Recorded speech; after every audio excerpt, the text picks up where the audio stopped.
Hey, good morning. Welcome in. Welcome back, everybody. It's Laura here, and we are going to talk about these energies coming at the Twin Flame Collective for the week ahead. We've got some pretty potent energies this week. We've got quite a few culminating Mars transits, which I feel is this transitionary energy for the Divine Masculine Collective. We've got this very potent Taurus full moon at 13 degrees, which is asking us to step into that grounded embodiment. And I do feel a lot of intuitive sovereignty is being activated in these energies. I feel this week's astrological landscape really is serving as a catalyst for a powerful karmic shedding in order to really tap into this psychic sensitivity. So let's break it down. If you're new to the channel, hit that subscribe button down below. I'm a twin flame coach, guide, reader, astrologer, and channeler, and I'm going to break down the astrology, and then we are going to go deeper in with some oracle and some tarot messages. And so today on Monday, we do have Mars in Scorpio in a trine to Neptune retrograde in Pisces. And so this is where emotional intuition is heightened. And I do feel this is telepathy being strengthened within the Twin Flame Collective. And there might be this longing surfacing on the Divine Masculine's end. But I do feel this transit is supporting emotional purification. And so pay attention to dream recall, because there's a lot going on in dream space. There's a lot of energetic clearing in dream space. My counterpart was in my dream last night along with the karmic, and so there was a lot of truth rising in the dream space for me. So pay attention to your dreams. Tuesday, we have Mars entering into Sagittarius, and it is going to immediately go into an opposition to Uranus retrograde in Gemini. This is a very sudden energetic pivotal point on the journey where we process all of this emotional healing, and then we're going into this truth-driven momentum. And so sudden realizations, catalytic energy for both of the counterparts is what I feel on Tuesday. And so there is a realignment here that's going to become non-negotiable. And then we go right into the middle of the week with the Taurus full moon at 13 degrees. And so this is a karmic degree. Taurus represents stability, embodiment, self-worth. All of those energies are going to be taking center stage midweek, and there's a releasing of an old cycle, okay? And so there's a reorientation, and this could trigger some type of emotional security, or like an uprooting or a rerouting of the physical body where we live in our reality. But I do feel this full moon lunation is encouraging patience, right? Taurians are very patient and they're very devoted, and all of these values I feel are rising within the Twin Flame Collective with this full moon in Taurus. And this is where we kind of are asked to dissolve these emotional fears and to release any attachment to the external reality, okay? On Thursday, we have Venus entering into Scorpio. We have Mars in Sagittarius in a sextile to Pluto in Aquarius. This is where emotional depth is going to intensify with Venus entering into Scorpio. This is really inviting honesty, radical honesty, connected to all of the truth that's kind of been hidden below the surface. And the Mars harmonization with the sextile to Pluto is empowering this transformation. And so there's relationship dynamics shifting and evolving. And it felt like a pressure cooker of energy when it comes to all of these shadow layers below the surface that we still need to clear. And so there's going to be a lot of attachment wounds, I want to say, surfacing for transmutation, especially when it comes to our sacred principles. Friday, let's talk about Friday, because we do have Uranus retrograde going back into Taurus at 29 degrees.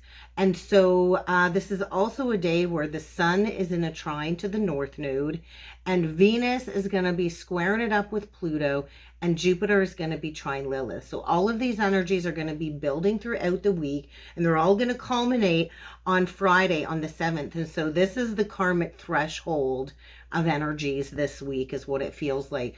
The Uranus going back at that anaretic degree, that 29th degree, this is fate-driven changes. This is also liberation from any stagnation connected to a cycle that is closing out, connected to the last 7 years. And so we've got one last opportunity to close out this cycle, to embrace this evolutionary shift, and to be invited into this emotional honesty.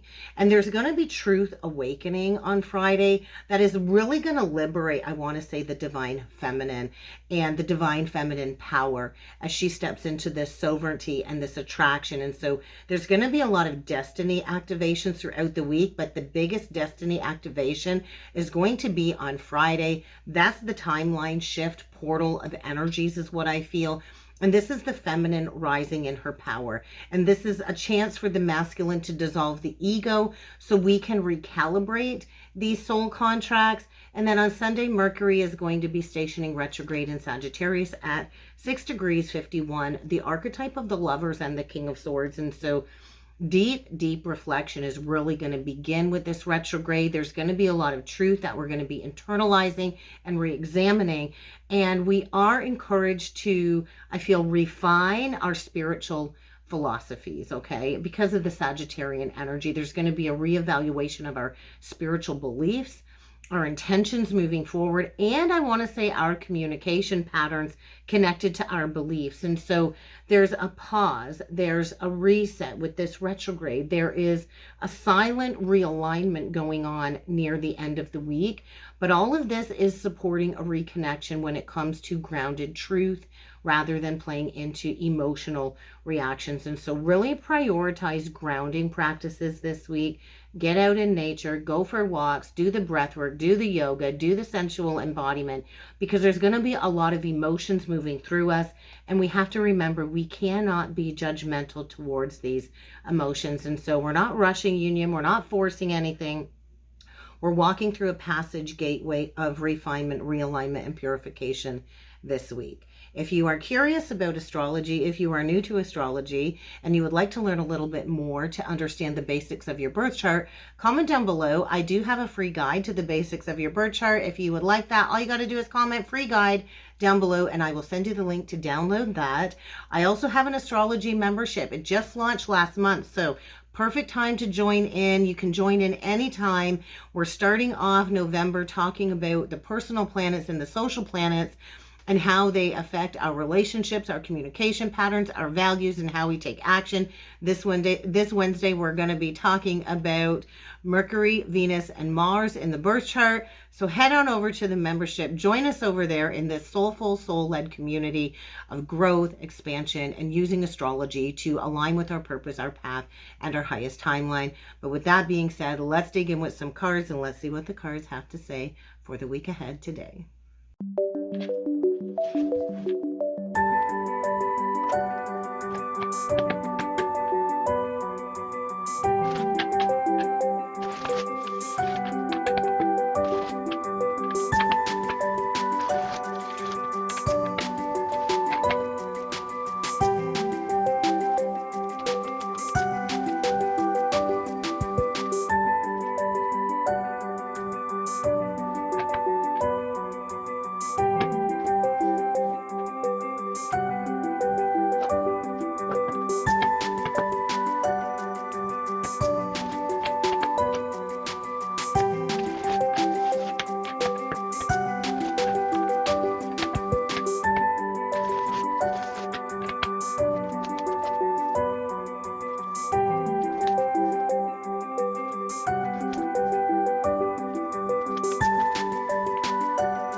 I feel there is such a strong emphasis on grounding into the physical reality with these cards today, to really observe emotional triggers and to see how far you've come connected to emotional maturity. And so there's a karmic threshold here in this spread where these old contracts are dissolving so we can step into the new frequency of love. and higher consciousness and anchor that not only into our psyche, but into the heart. And so let's talk about these cards that came out today, because the first card out is the Taurus card, which is connected to the full moon. I feel it's drawing our attention to the embodiment energy of this full moon. Stability, cultivating self-worth, right? Taurus energy, though, when it is distorted, it can cling to material anchors. It can cling to stubbornness, especially when we've made a mistake, right? If you know Taurus energy like I do. And so sometimes Taurus energy will cling to the mistake that they made out of stubbornness. And I feel the message is clear. External substitutes can never fill an internal void or an internal spiritual longing. And union can never be found through possessions or attachments or a physical reassurance with another person. The heart must be rooted into the earth and the spirit simultaneously. And so the Taurus frequency coming through for the week ahead, I feel is really encouraging embodiment, matter, mother. There's a reminder here, I feel, that we do hold spirit in physical form. And this week is calling for grounding. So somatic presence, tending to our physical vessel, remembering that real, true security is going to arise from the internal union, not anything external to us. The third house communication card is the second card out. And this definitely aligns with Mercury's pre-shadow energy in Sagittarius, because we're going retrograde on Sunday this week. And so there's a mental recalibration happening, and you might feel overstimulated in the mind space. If you find yourself caught in loops of comparing yourself to others or questioning yourself, or there's a lot of chatter, internal or external chatter, there's like noise. I could just feel noise. And there could be ego-driven communication coming to the surface. But there is an Ace of Cups undertone with this card, because it's a 41 card, and key 41 in the tarot is the Ace of Cups.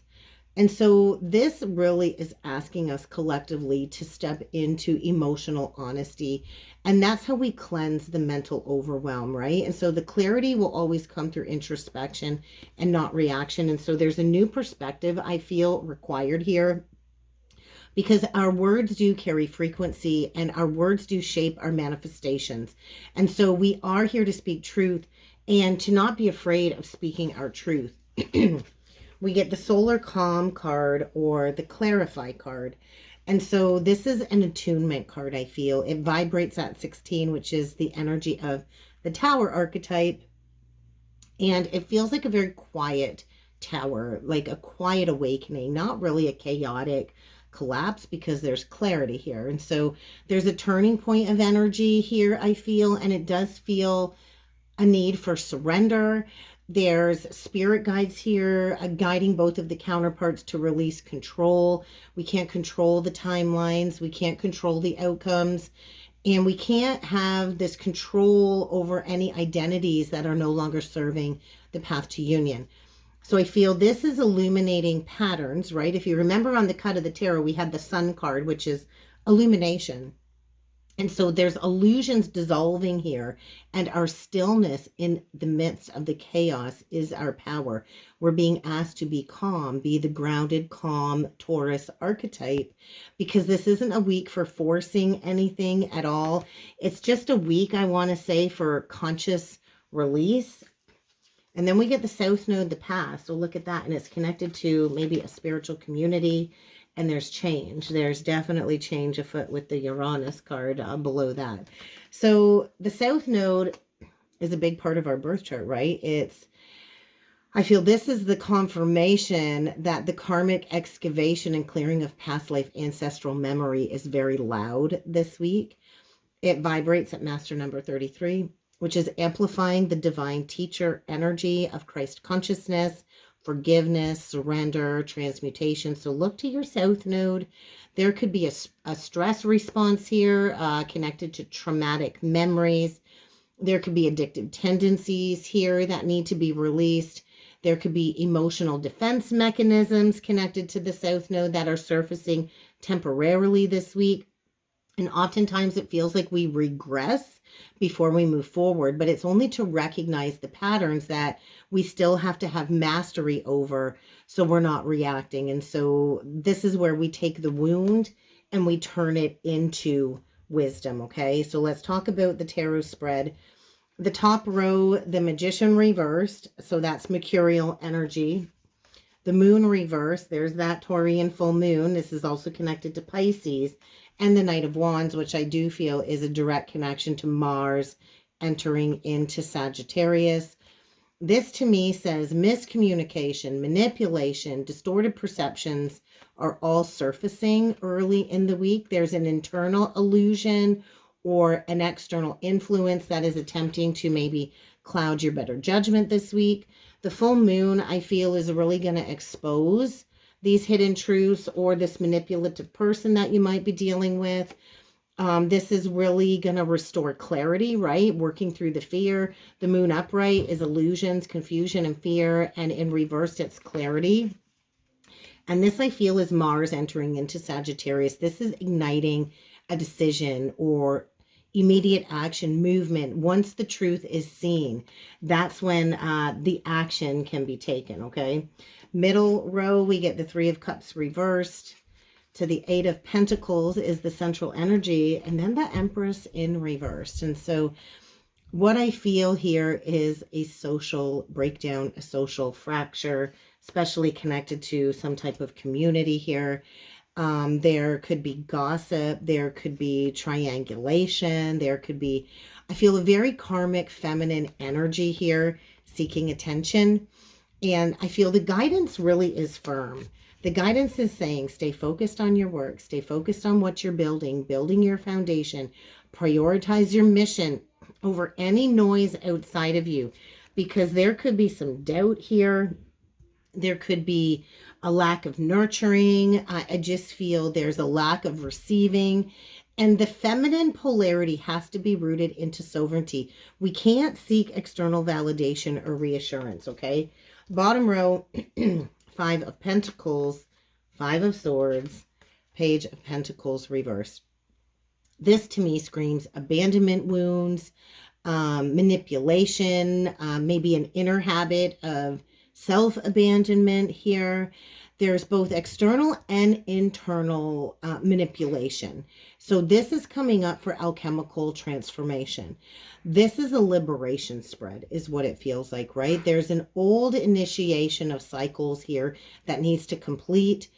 And the Page of Pentacles in reverse, it feels like there's a new beginning here, but it can't be birthed yet. Can't be birthed while all of this karmic energy is still like binding to one or both of the twins. And so detachment is going to become the portal for this renewal. Let's talk about the bottom of the deck. Queen of Swords reversed. Looky here. We get the Devil reversed. I always feel puppet on a string energy here. Oh, we got the Two of Wands, which is a crossroads, a decision point. We get the King of Pentacles in reverse. We got two people here, very mismatched.